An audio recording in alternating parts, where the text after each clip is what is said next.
Speaker is Professor Karim Lakhani. Yeah, he's the Charles E. Wilson Professor of Business Administration and Dorothy and Michael Hines Fellow of the Harvard Business School. He's the founder and co-director of the Laboratory for Innovation Science at Harvard, the principal investigator of NASA Autonomous Laboratory at the Harvard Institute for Qualitative Social Science, and the faculty co-founder of the Harvard Business School Digital Initiative. He specialized in technology management and innovation. His research examines crowd-based innovation models and the digital transformation of companies and industries. He has partnered with NASA, top coders, and the Harvard Medical School to conduct field experiments on the design of crowd innovation programs. Yeah. Apart from that, I think you are co-authors of 3 books. Yes, Professor Karim? Yes. I think the letters will be the competing in the age of AI. Yes. Right. So I think, can we just proceed with your presentation, Professor? Thanks. Sure, absolutely. So I'm going to share my screen and hopefully it all works. You guys can see it? Great. Again, thank you so much for the invitation to present the ideas in the book and the basic perspectives. I'm sorry I can't be there with you in person, but all of us have been grounded and stuck in our homes. But Malaysia is one of my favorite countries to visit and teach there too. So I've been very fortunate over the last few years to have visited Malaysia about 4 times and to KL. It is always fun to come. It takes me a long time to get there, but it's always a treat to get there and to meet with the people, interact, and work that way through. So let me begin with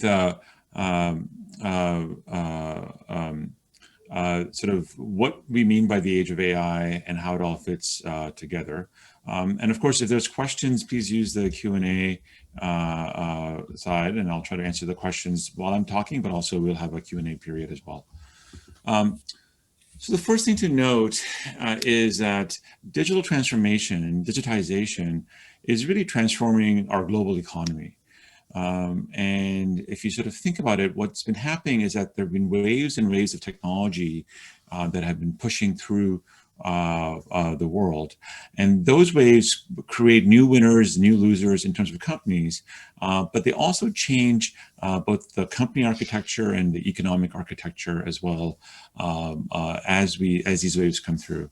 So if you think back to the last century with pre-1990s, it was all about mainframes and corporate networks. And this was about us basically connecting small parts of a business together, adding some processing power.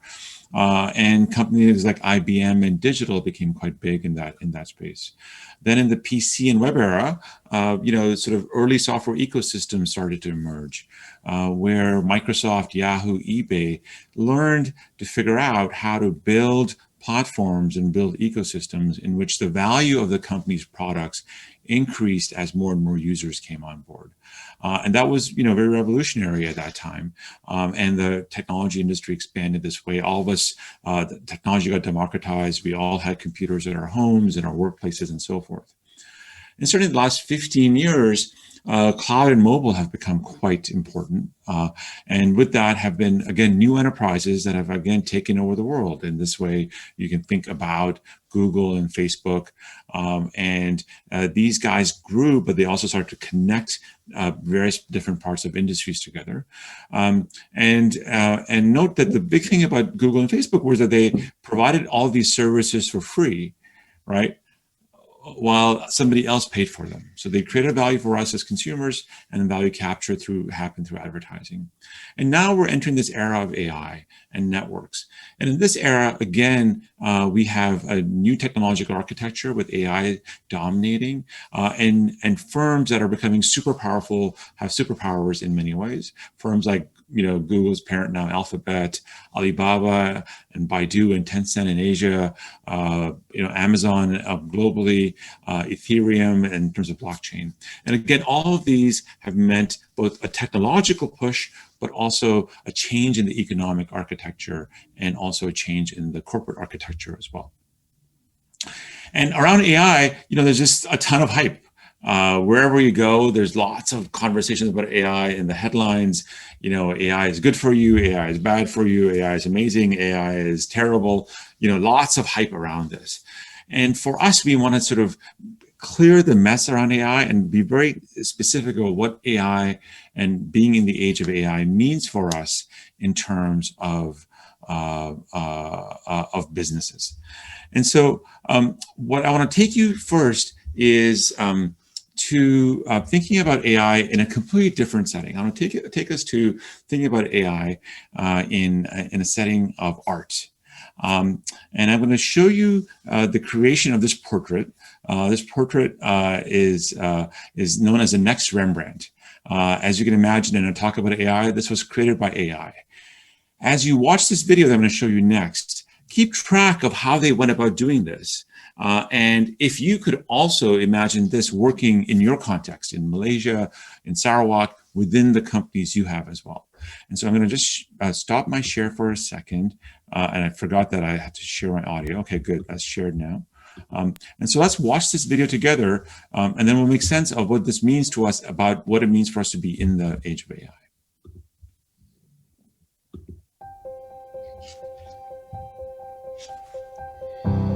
One of Rembrandt's great achievements was to portray human emotions in a much more convincing way than artists had before him, and in many ways for all time.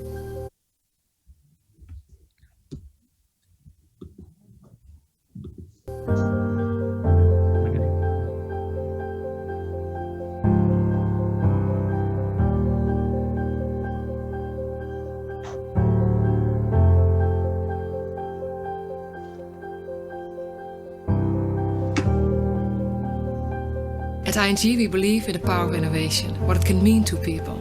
We want to bring this innovative spirit to our sponsorship of Dutch art and culture. We knew that for this challenge, we needed to team up with experts from various fields to make this come to life. We're using a lot of data to improve business life.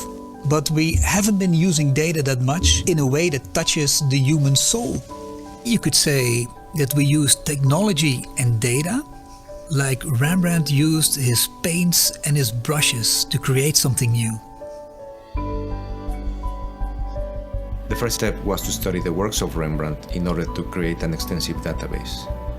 We gathered the data from his collection of paintings from many different sources, including 3D scans and upscale images using a deep learning algorithm.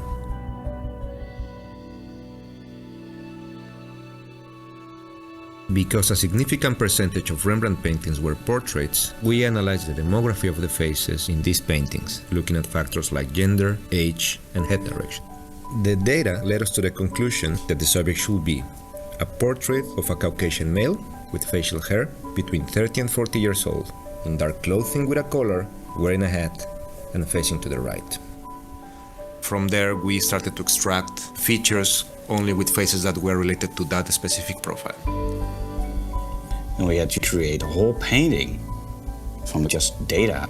And we used statistical analysis and various algorithms to extract the features that make Rembrandt Rembrandt. We took parts of the face and we started to compare them. And then, based on this, we're able to create a typical Rembrandt eye or nose or mouth or ear. After generating the features, we were focusing on the face proportions. We used an algorithm that can detect over 60 points in a painting. We were able to align the faces and to estimate the distance between the eyes, the nose, and the mouth and the ears.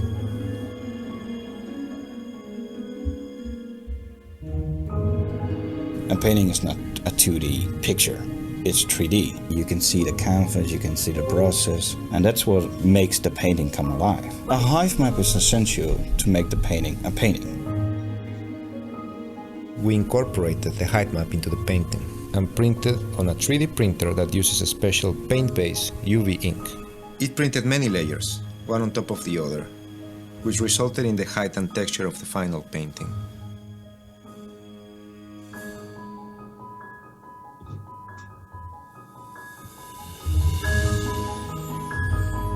It's sometimes a magical moment to see a painting for the first time. Even if it's computer generated, for me it is something special.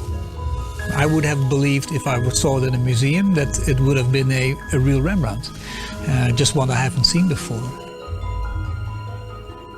It will be interesting to see Rembrandt looking at it. He will be happy that there are people trying to understand him and trying to create something out of that. So I think he will be happy. The Next Rembrandt makes you think about where innovation can take us. What's next? So for me here, what's so interesting about this is that, in many ways, this is like a business problem, right? Somebody defined a business problem saying, we're going to paint the next Rembrandt. They went around and they said, oh, let's see if there's data around this and our ability to paint the next what the Rembrandt would be. They found data all around the various museums. They digitized this data. They took analog pictures, made them into digital by taking those upscaled images, right? And then they used algorithms to then say, predict what a Rembrandt nose would look like, what an eye would look like, what a face would look like. And this, in many ways, is classic business problems, right? You have a business problem, you think, is there data that we can use to help us solve this problem? Can we understand it? Can we digitize it? Can we create algorithms to predict this? And the other big aha for me was that, in fact, it doesn't take a Rembrandt now to create the next Rembrandt. And my story with this painting in particular was that I was in Australia giving a talk, and I showed this portrait first. And I asked the audience, I said, hey, who do you think painted this picture? And immediately a hand shot up. There was a gentleman at the back, and he said, this is a Rembrandt. I said, sir, how do you know it's a Rembrandt? He goes, well, just the way the eyes are, the way the hat is, the way the face, this is a classic early Rembrandt. And I said, sir, how do you know that? And he goes, well, I'm the curator of the National Portrait Gallery of Australia, but I'm also did my PhD on Rembrandt. And I've never seen this Rembrandt before, but this looks like a Rembrandt. But note, this Rembrandt was not created by Rembrandt. It was done by ordinary people taking things off the shelf.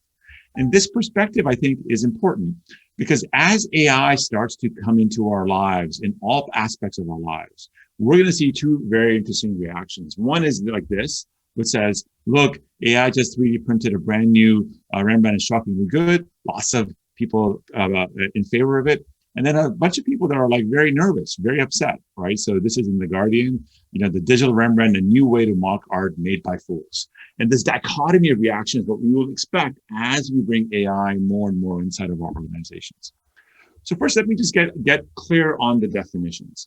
When people think about AI, the common person, the mythology is actually what is known is what I would sort of call science fiction. That's known as strong AI. Machines that can think and act in a way that matches or surpasses human intelligence. This perspective, right, is what we see in Star Wars and Star Trek in science fiction, right? Autonomous beings that are artificial beings that are going out there doing their own thing. This is very far away, right? What is at hand today? What is changing the landscape of economies and of businesses and citizens is weak AI. Weak AI is any activity computers are able to perform that humans once performed. Weak AI is actually very narrow and very brittle, right? These are algorithms that just do one thing and one thing alone, but they're really good at that given the data that has been fed to them. So, for example, in the setting of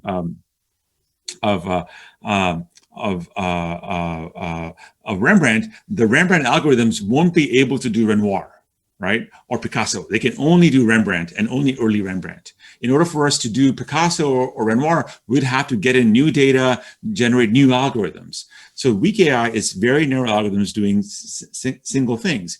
But when we can deploy them at scale across the enterprise, that starts to change what the company looks like and what it can do. So let me give you two quick examples of weak AI.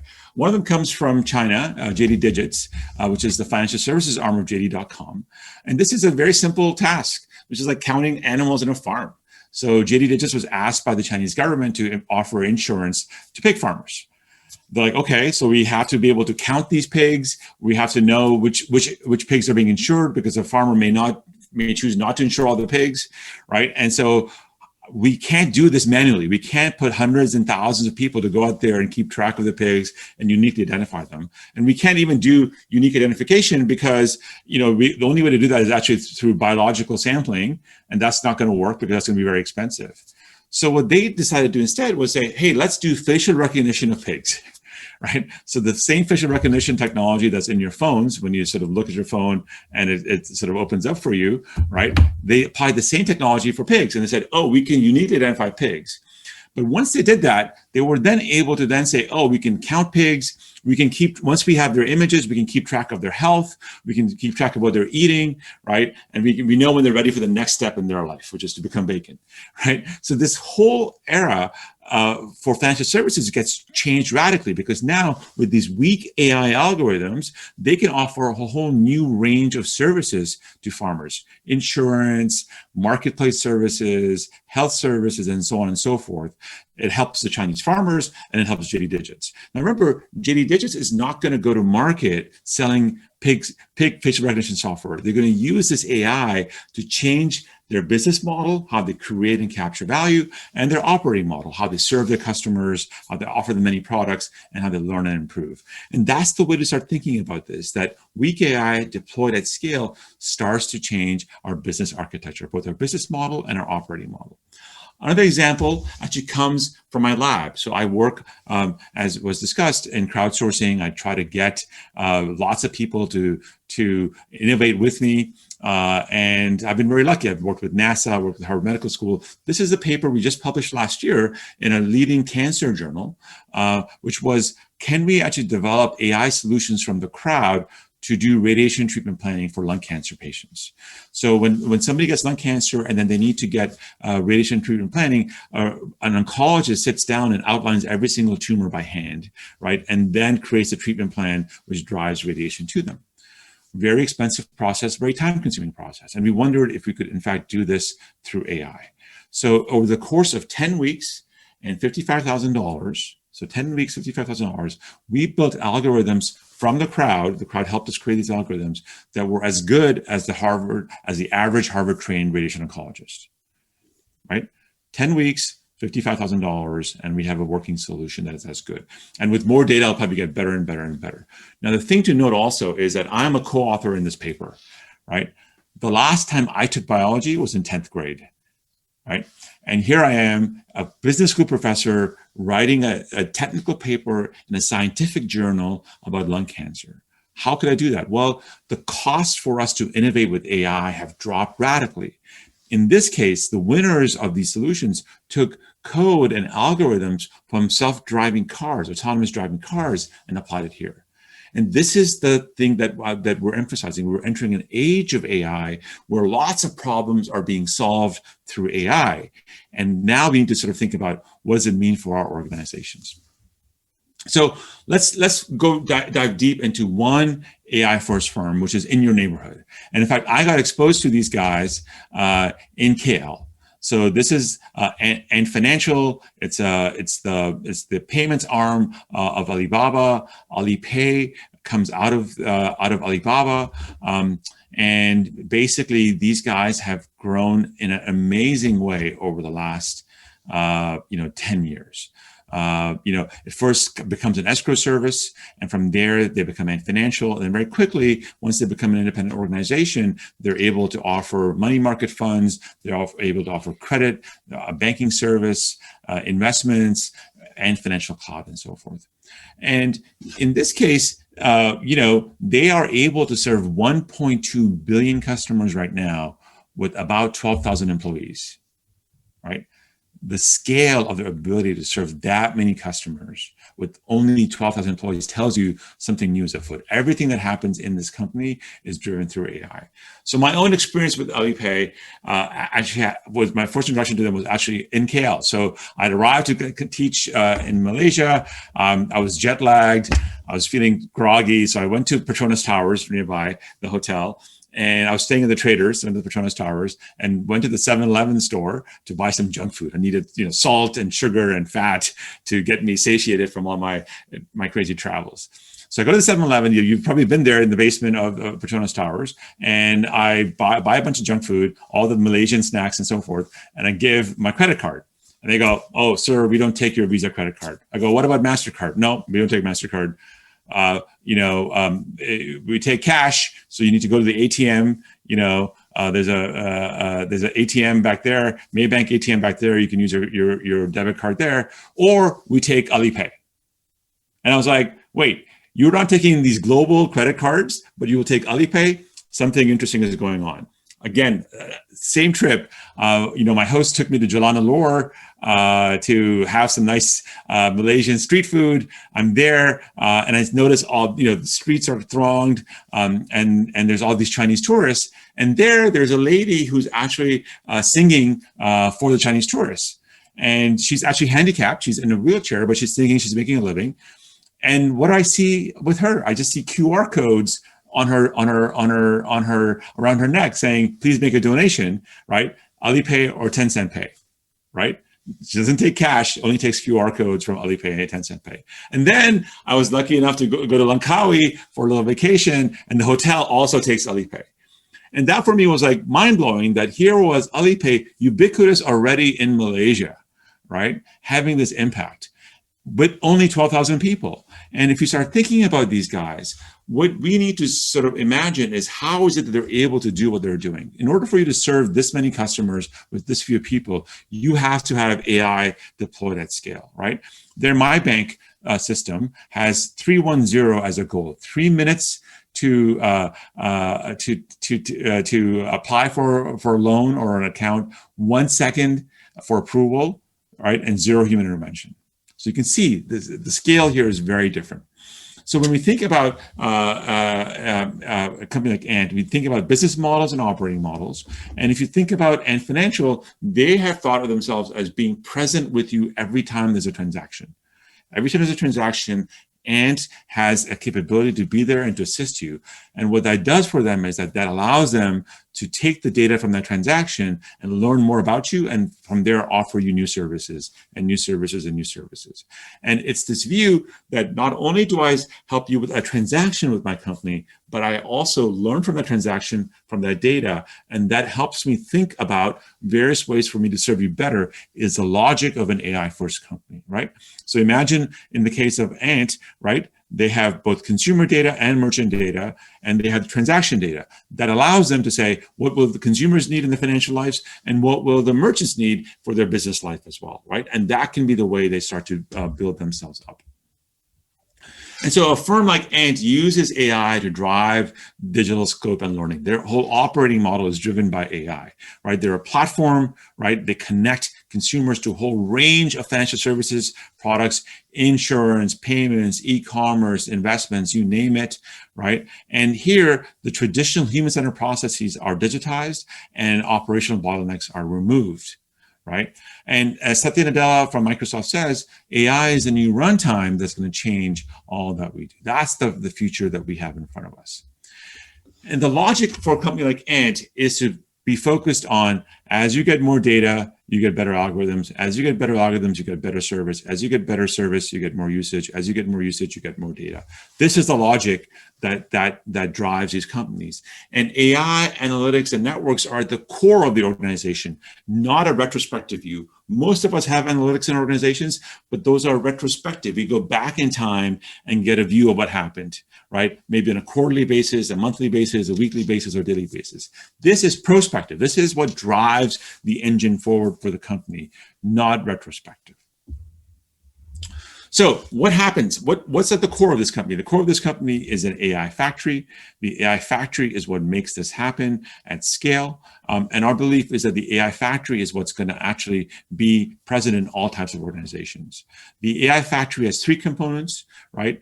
3 outputs. It does predictions, it does pattern recognitions, and it does process automation. So think of 3 Ps, right? AI factories do predictions, pattern recognition, process automation. Predictions.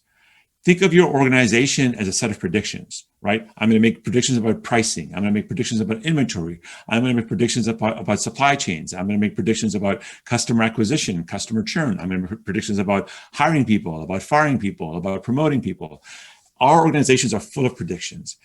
The AI systems, AI factories can learn from prior data about those predictions and get better and better at those narrow predictions, right? They can look at lots of data and find patterns in the data, and they can automate processes like the 310 thing that I talked to you about and financial. So again, the AI factory is what we imagine is going to be in every single company and being deployed at scale, and will form the operating model core.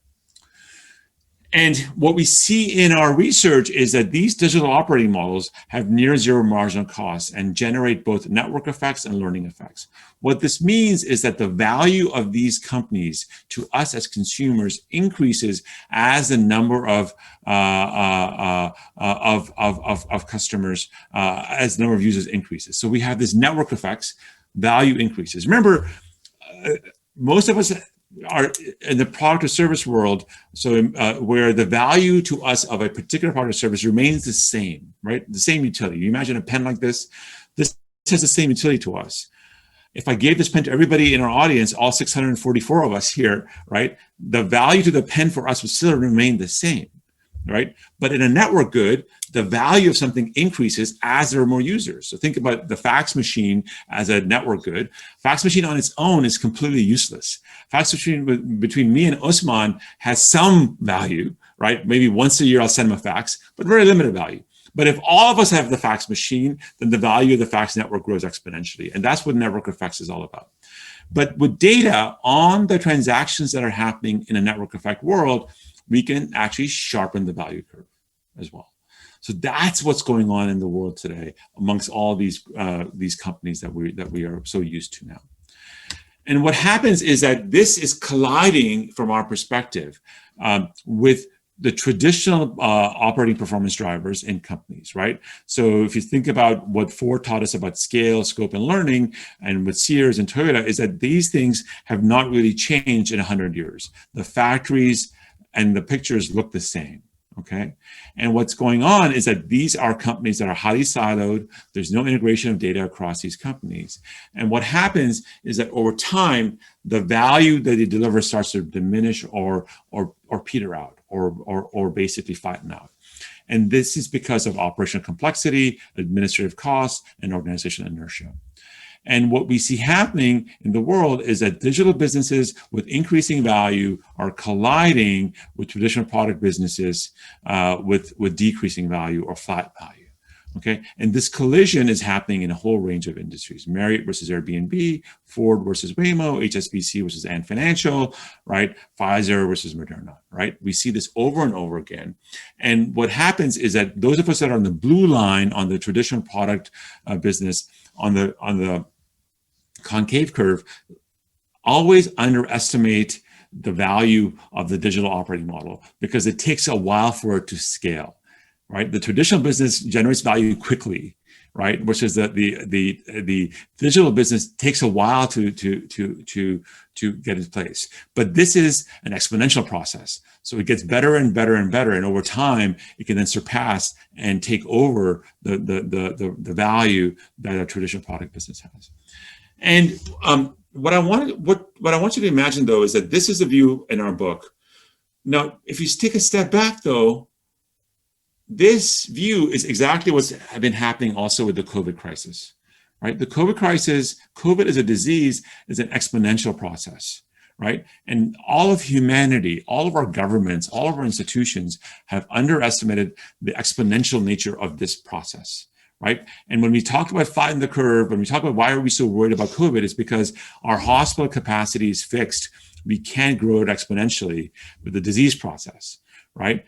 And the problem is that we face with is that we don't know as companies, as organizations, how to deal with exponential processes. We always underestimate them until it's too late. And that's been the fate of many of these companies. We have underestimated the exponential processes that can be unleashed with these guys. So with COVID, what we see is that digital transformation is no longer an option, right? COVID-19 is pushing organizations to go deeper into digital transformation. And what's going on is that we need to get really good at agility because of the fact of all these changes in our world. And so there are some bright spots here. I've been doing some research on this company called Moderna. Moderna has a vaccine under FDA trials as we speak. But what Moderna thinks of itself is a tech company that happens to do biology, right? They have done AI and networks throughout their entire organization, from R&D to clinical to manufacturing and so forth.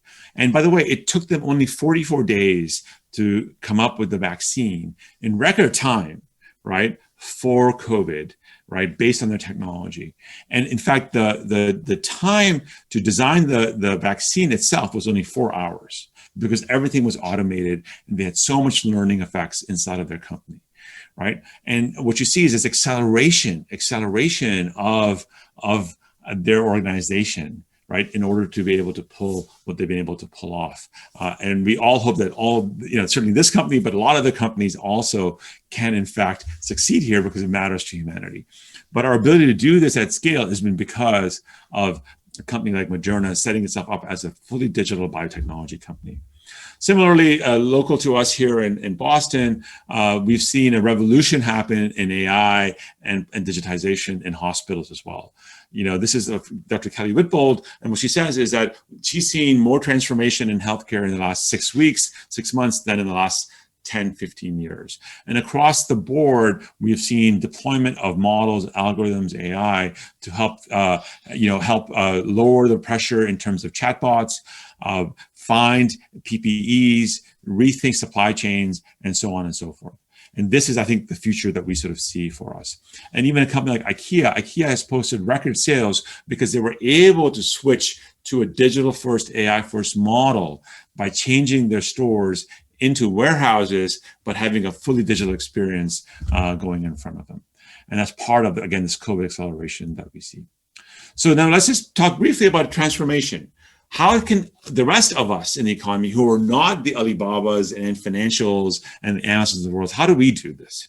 We've been doing a bunch of research trying to understand how companies, both in terms of the technology adoption, in terms of their technical capability, in terms of their businesses, and their trust infrastructure, do in terms of firm performance, revenue, profitability, productivity, and so on and so forth. And we've done a lot of research in the US mostly, at over 100 firms, looking at their adoption of analytics and AI and platforms inside of their company, and we compare it to people that are digital native firms. And what we found is that, in fact, the best firms on our technology intensity index have better returns and better growth, okay? With 10%, 8% CAGRs over three years, cumulative annual growth rates over 3 years. So this is highly correlational, but it tells us that something is going on and companies can transform. And in our view, most traditional organizations will have to go on this journey to go from a solid organization to then connecting across a bunch of use cases in terms of a bridge, to building an app and process hub, to becoming a platform, and then eventually becoming AI native. And so in summary, what we see with AI is a ton of opportunity. There's a lot of use cases that are out there, and companies, executives, managers, government officials need to start thinking about what the AI can do really well, what weak AI can do really well, right? It can do prediction, it can do pattern recognition, and it can do process automation. And in many ways, most of our citizens and users and customers are used to AI. They just don't know they're using AI. When you're on your smartphones, when you're using Netflix, when you're using Facebook, when you're using Ant Financial, when you're using WeChat, you are already immersed in AI ecosystems. And the question becomes, how do the rest of us actually make this happen? There's a whole lot of new responsibilities, right? We now need to think about what AI does wrong as well as what it does great. And just as Ant Financial can scale the benefits of AI to 1.2 billion users, if done improperly, we can scale the harm of AI as well in a bad way, right? So questions around security, privacy, bias, control, amplification, transparency, those will become really important things for us to consider. MLGH has this question about your view of black boxes on AI. And that's a really important question, because what it tells us, right, is that the AI systems are so complex that nobody can actually figure them out. So transparency becomes a really important issue. So what we need to do ourselves, right, is to build in the tooling that drives transparency and explainability. Here at Harvard Business School, we're hiring a whole bunch of junior faculty members from computer science to drive sort of the explainability revolution in business with AI. And that's going to be a key issue for all of us going forward. So let me just end with a call to action. Again, look, we're not going to be living in a world of less data, less connectivity, less AI, right? So all of us as leaders have to understand and actively anticipate the transformation of our economic and social environment in this age. We have to drive business and operating model transformation consistently and provide clarity from the top down, both at the governmental levels and also at the corporate levels and at the nonprofit levels. We have to invest heavily, not only in technology, but also in the innovation process and technology and organizational architecture. We have to learn by building pilots, but the pilots need to be implemented and to be scaled. We have to build inclusion, privacy, transparency, and security from the ground up. And as one of the attendees has mentioned, we have to think about the impact this will have on the greater population. Okay, so with that, I'm going to I have this book out that gets into lots of detail, but I hope that this message was useful to you to help us drive our dialogue. Okay, thank you very much, Karim. I think moving forward, I hope the viewers can put in their questions into the Q&A column. All right, and then at the same time, I will ask you questions for Karim. Right? Yes. Karim, number one, in digital operating model, AI are taking away human labor off the critical path, as I mentioned in the slides. Yes. This will create wealth inequality, lost employment to semi-skilled workers, and definitely affecting traditional business model in a big way. Yes. If they don't evolve. What do you think the government and the citizen should do to address the effect of created by AI to employment? Yes. So look, already this has happened, right? If you sort of think about when you use Grab or Gojek, there's no dispatcher telling you where to go, right? The dispatcher's job in the taxi business has gone now because what Grab does.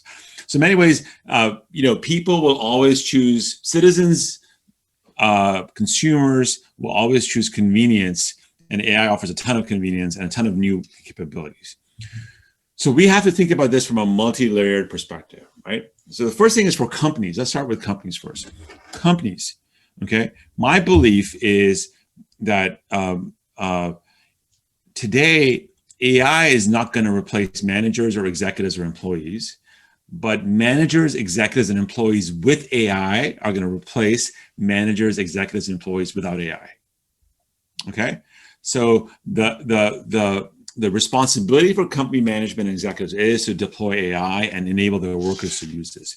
You think about a world like Amazon. Amazon has a very large labor force, but also has a very large robotic force, okay? And so here, what's going on is that the robots work with humans, right? Now if there were no robots, we would have more employees, but that's not the case. And so we just need to be ready for this augmentation role that AI is going to do. And companies and executives need to make this happen and need to invest in this now. Don't wait. This technology is available off the shelf now. You have to start to implement. Now, for governments, what this means is that there will be transition costs. We know this. Every technological revolution brings in transition costs. And we just need to understand how to cope with that, retrain our workers, and in fact, open up new sets of jobs that will be augmented with AI and robotics, right? And so I think that needs to be clear. And we can't defer on this. We have to sort of say that this transition in the economy is happening. Just as we made the transition from landlines to mobile phones, right? This transition in the economy is going to happen. And the key for us becomes, right? How do we help with the transition cost? So this is education, it's retraining, it's subsidies, right? And even what I would sort of say is interesting taxation policies, right? So there's a lot of conversation right now, like, should we tax robots, right? Should we tax AI for taking away the jobs, right? Because they help with value creation and with value capture. And I think it's a very interesting, there's mixed messages about this. There isn't good answers. But if I think about this, when a company in the US makes capital expenditures, the government gives you tax credits. So robotics and AI can be considered as a CapEx. Do we give them a tax advantage for doing that? Or do we, in fact, tax them for taking away jobs, right? Those are going to be really important questions that our governments will need to do.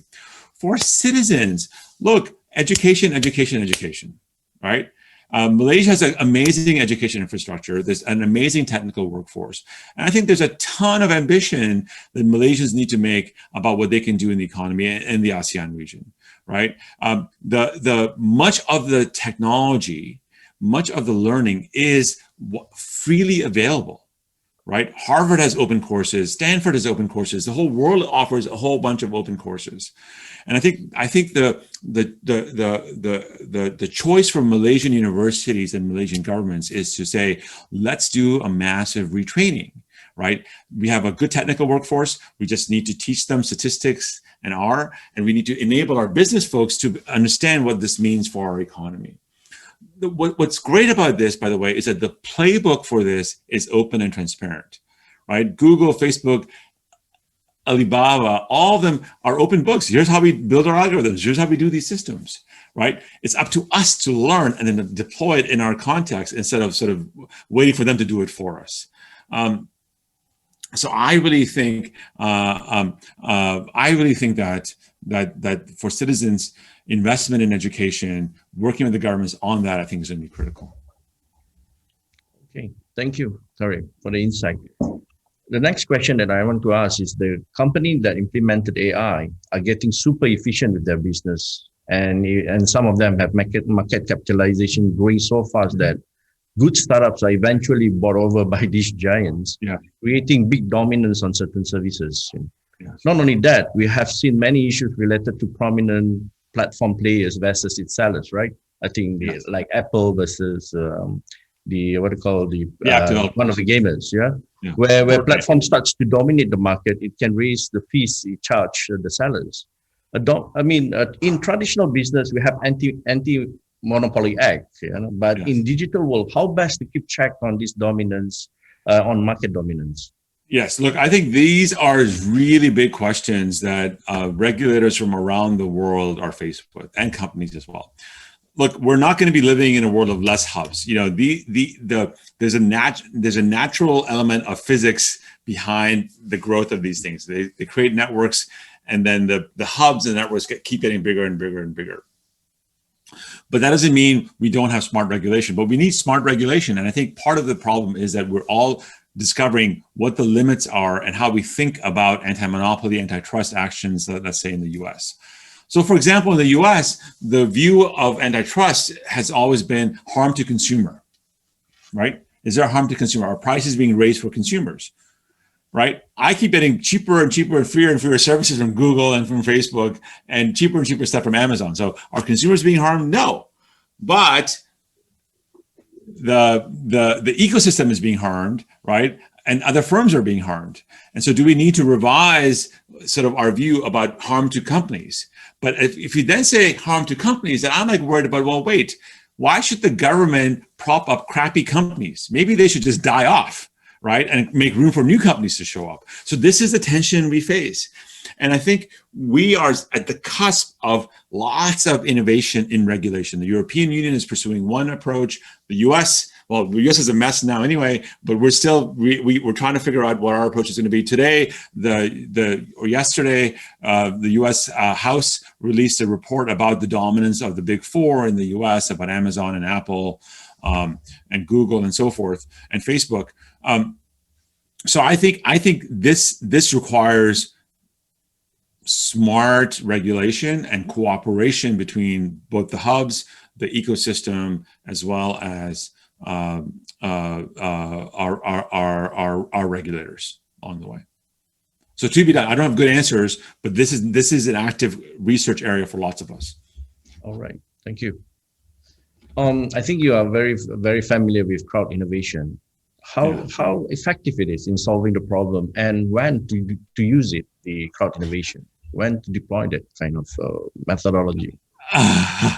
Yeah, look, I think for me, crowd innovation is at the reason why I got into AI, because what I discovered is that, we would take a NASA problem and go to the crowd to solve it, and they would do it cheaper, faster, better than NASA, and they would be deploying AI solutions. So I think if you think in an ecosystem way, we should think about innovation also occurring on the outside, and companies should build programs to tap into the innovation amongst the users and the broader crowds. And what's nice is that there are now lots of platforms around that connect the crowd to the company, right? And in a whole range of activities. So a company like Freelancer out of Australia, Upwork out of the US, has built large networks, and people are participating in those networks. And I think, for example, I've done a bunch of, for some reason, there's amazing graphic artist designers in Malaysia. So whenever we run design competitions, Malaysians are always winning for us. So there's on freelancers, there's a niche of Malaysian freelancers in graphic design that I could never find here in the US, and they do amazing designs. And so this view is out there, and I think we should be thinking about applying crowdsourcing to a whole range of activities. Okay, I think Professor, I think you can from the Q&As. I think we have a lot of questions being asked here. I think we have about 5 minutes left. Maybe we can go through one or two questions that you want to answer from there. Absolutely, I think you have access to it, right, Professor? Yeah. Okay. I can see that. So well, quickly, Abbas is talking about AI applied to agriculture. No, it wasn't Abbas. Let me just see. So somebody asked this question about AI applied to agriculture. AI is applying to agriculture in a big way. The example I gave you in terms of livestock for one, but sort of the microclimates assessment, the nutrient assessment, real-time tracking of what's going on in particular plots of land. Lots of that going on. There's a company called Indigo Agriculture here in the U.S. that does this at scale, and it's quite done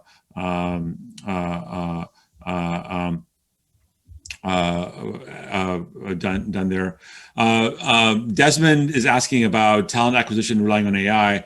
I think this is a really important thing, which is I think as I see AI, I see it being deployed across the board when it comes to HR, right? Both in terms of hiring, in terms of promotion, in terms of creating teams and so forth. People analytics is a big field.